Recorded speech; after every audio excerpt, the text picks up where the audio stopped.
Hello everyone, I am Rimjim and I live in Columbus, Ohio. I am pretty new to Spotlight and South Asian Theatre Festival, having been associated with them for last 2 years. But even in this short stint, I was extremely privileged to be directed by Dev Shankar Haldar in his Bengali play Ochin Doshar, wherein I played one of the lead female protagonists. This was staged in 2018 in Columbus as well as in New Jersey. I'm super excited for the upcoming South Asian Theatre Festival 2020, which is going to be launched digitally. Now, let me introduce to you all to this interesting play, which is based on the short story by Anton Chekhov, The Seduction. It is a hilarious story of a man, Peter, who uses a husband as a conduit for his attempt seduction of his newly wed bride. Peter enthralls his audience with his unique luring tips and leave a lasting impression on their minds. The duration of the play is 30 minutes and the play would be performed in English. The play is directed by Barkha Krishnani and producer ICS Theatre, New Jersey. Cast Murtuja Sabir as Peter Simonek, Shagata Sengupta, wife, Arun Shom as husband, and Sanjay Kriplani in the stage direction. I wish all the best to the team and I hope you all enjoy the show. Thank you. Good luck.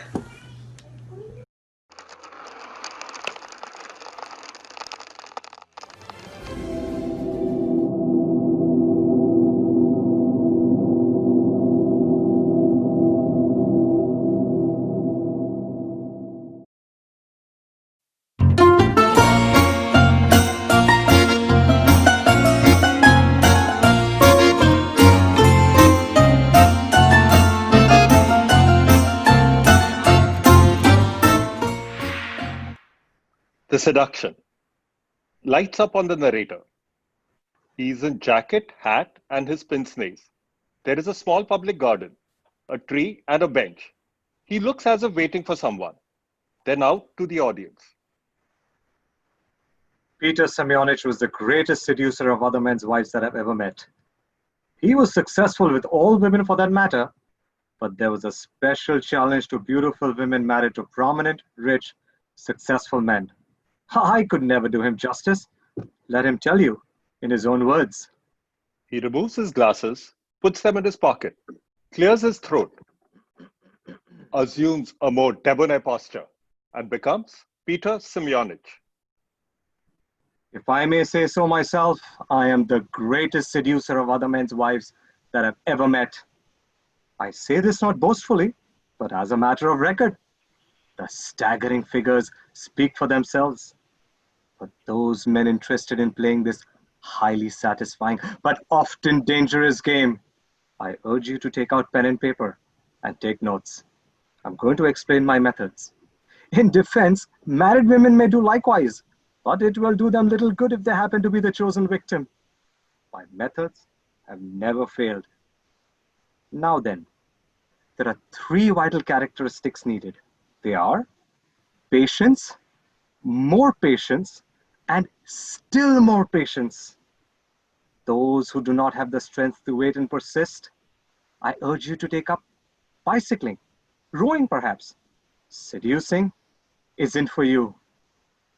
In order to seduce a man's wife, you must, I repeat, you must stay as far away from her as possible. Pay her practically no attention at all.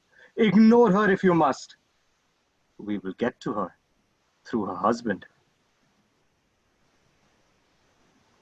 You are about to witness a practical demonstration, for as it happens, I am madly and deeply in love this week. My heart pounds with excitement knowing that she will pass through this garden in a few moments with her husband. Every fiber of my being tells me to throw my arms around her and embrace her with all the passion in my heart. But observe how a master works. I shall be cool, almost to the point of freezing. My heart of hearts and spouse approaches. He turns the other way as the husband and his lovely younger bride approach, taking an afternoon stroll in the park. She carries with her a bunch of fresh flowers. Ah, Peter Semyonich. Fancy meeting you here. Doesn't look at wife. My dear Nikolai, how good to see you. You're looking well. Notice how I'm not looking at her? Thank you. And you gay devil, you're always looking well. Excuse me, have you met my wife Irina? Of course you have. You sat next to her at dinner at the Vesnovs.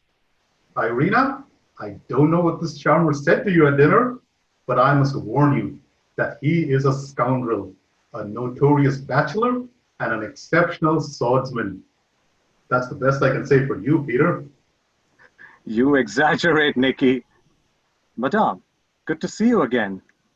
He doffs his hat but barely looks at her. She nods back, then turns and looks at the flowers. We were just taking a stroll. If you're not too busy, why don't you walk with us? That's very kind of you, Nikolai. But as a matter of fact, I am riveted to this spot. A new romance has just entered my life, and my legs are like pillars of granite. Until she's out of my sight, I will be incapable of movement. Too much, do you think? As I said, be patient. Fantastic. You never cease to amaze me. Pretty, I suppose? Suppose magnificent, suppose glorious, and you will suppose correctly. Any complications? As usual. Husband, I'm afraid my cause looks hopeless. Nonsense. I'm placing my money on you, Peter, and you know I never bet unless I'm sure of winning. Well, we're off. Good hunting, my boy. Good hunting. Madame.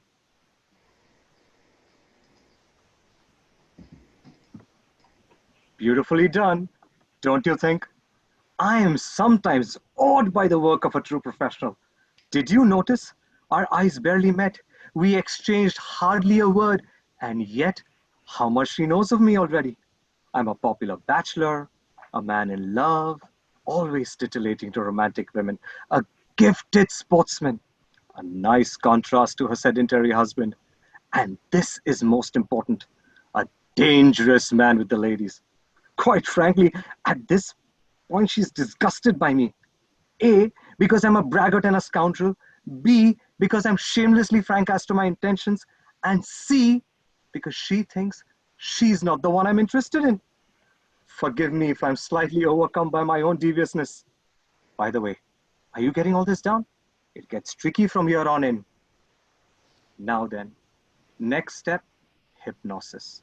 Not hypnosis with your eyes, but with the poison of your tongue, much like a venomous snake moving in for the kill. And what's more, the best channel is the husband himself. Witness as I accidentally run into him at the club one day. At the club, the husband is sitting reading a newspaper. Peter takes up a chair and sits next to him. The husband looks up and notices him. Peter, you're looking glum. I take it your pursuit isn't going well? Is it that obvious? I am doomed, Nikki. I haven't seen her since I last met you and your dear wife. I sleep little, I eat less. I've had all my shirt collars tucked in half an inch. Ah, Nikki, Nikki, why do I waste my valuable youth chasing women I can never truly call my own? How I envy you. Me? What's there about me that you envy? Why? Your marriage, of course. A charming woman, your wife, let me tell you. Really? What's there about her that fascinates you so? Her grace, her quiet charm, everything. But mostly it's the way she looks at you, Nikki. Oh, if only someone would look at me like that, with such adoring, loving eyes. It must send quivers through your body. Quivers? No, not really. A tingle, perhaps? Don't tell me you don't tingle when she looks at you. Of course, by all means. I tingle all the time. She's an ideal woman, Nikki. Believe that from a lonely bachelor, and be glad fate gave you a wife like that. Perhaps fate will be as kind to you. That's what I'm counting on. Good heavens, I am late for my doctor's appointment. What's he treating you for? Melancholia. Please say hello to your extraordinary wife, but I urge you not to repeat our conversation. It might embarrass her fragile sensitivities. Ah, where, oh, where is the woman for me? Out of earshot of the husband, he stops and turns. I know where. The question is, how soon will she be mine? There is still work to be done, but not by me. That task falls on my heir and accomplice. Oh, by the way, I saw Peter Semyonich today. Oh, by the way, I saw Peter Semyonich today. Who?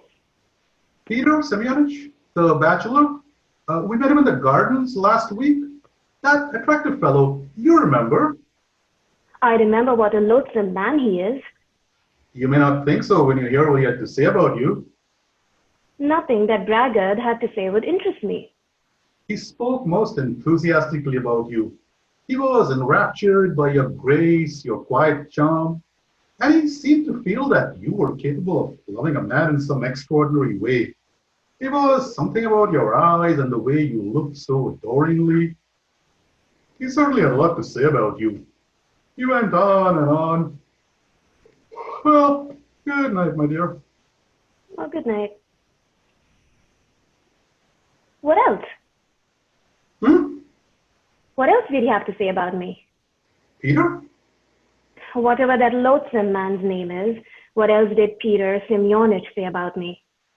Well, that's more or less it, what I told you. But you said he went on and on. He did. But you stopped. If he went on and on, don't stop.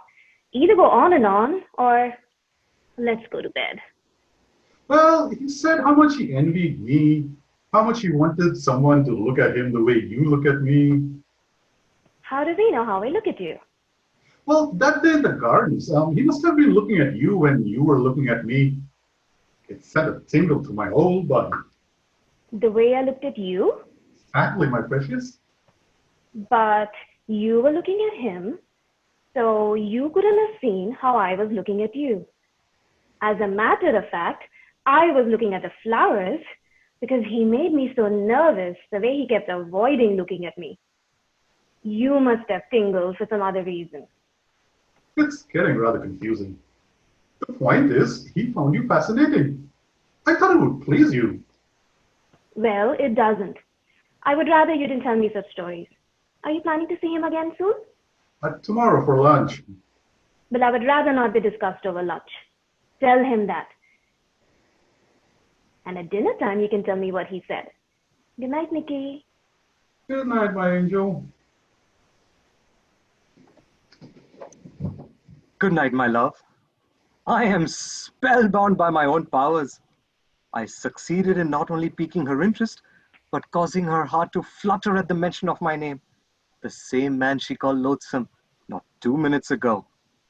All this was accomplished, mind you, while I was at home taking a pine-scented bath.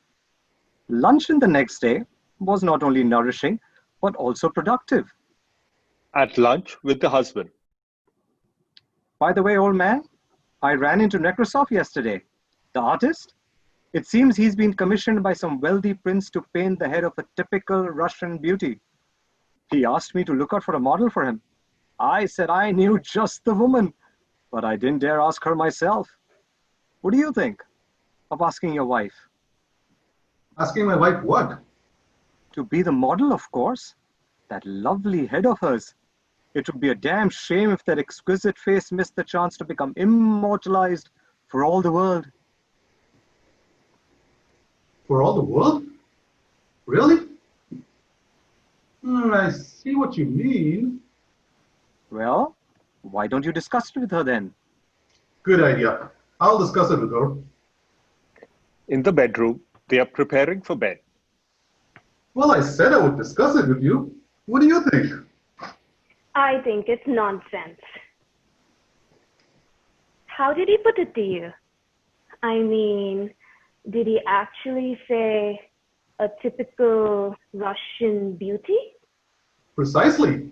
and that it would be a damn shame if that exquisite face missed the chance to become immortalized for all the world. That's exactly what he said. He gets carried away by his own voice. Those exact words, you didn't leave anything out. Oh yes, that lovely face. I left out that lovely face. He said that a number of times, I think.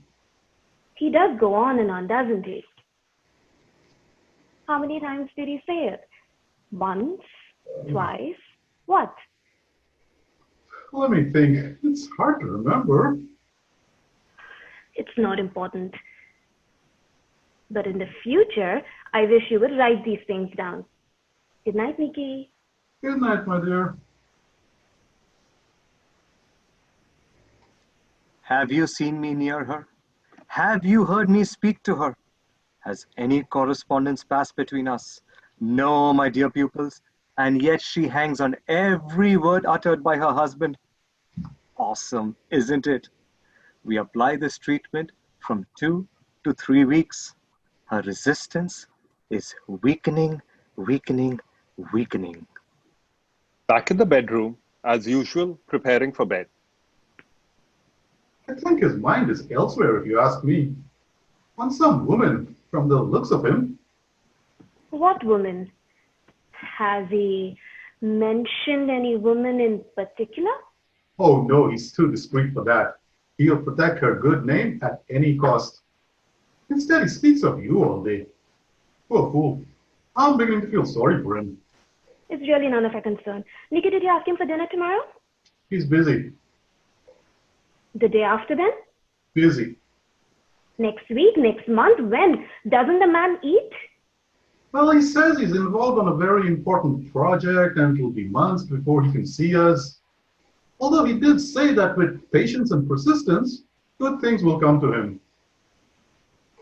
Oh, by the way, he thinks you should be on the stage. The stage? Me? On the stage? Why in heaven's name? Well, he said, just a moment, I don't want to misquote him. No, take your time. Try to get it as accurately as possible. Ah, yes. He said, with such an attractive appearance, such intelligence, sensitiveness, it's a sin for her to be just a housewife. Oh dear, he said that. And that ordinary demands don't exist for such women. Nikki, I don't think I want to hear anymore. Natures like that should not be bound by time and space. Nikki, I implore you, please, just stop. And then he says, if I weren't so busy, I'd take her away from you. He said that? Yes, right here. What did you say, Nikki? It's important I know what you said to him then.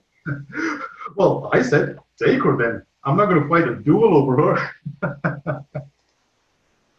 Nikki, you mustn't discuss me with him anymore. I beg you not to mention my name to him ever again. But I don't, my love. He's the one who always brings up the subject. He actually accused me of not understanding you. He shouted at me, she's an exceptional creature, strong, seeking a way out. If I were Turgenev, I would put her in a novel. The Passionate Angel, I would call it. The man is weird. Definitely weird. The wife hangs her head disconsolately. Anyway, good night, my dear. Good night, Nikki.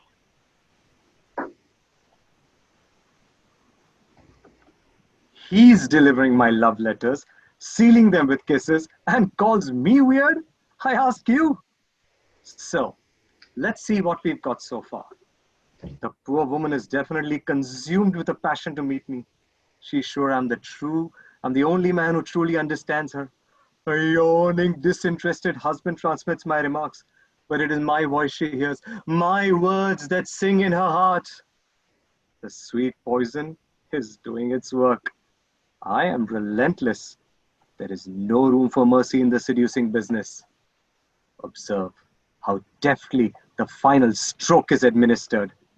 For the faint-hearted, I urge you, look away. In the bedroom, they are eternally preparing for bed. No, Nikki, I don't want to hear. Not another word from him, nothing. But exactly, that's what he said. He begged me to tell you nothing. He said he knew because of your sweet, sympathetic nature, you would worry to hear of someone else's distress. He's in distress? Worse, he's gloomy, morose, morbid, in the depths of despair.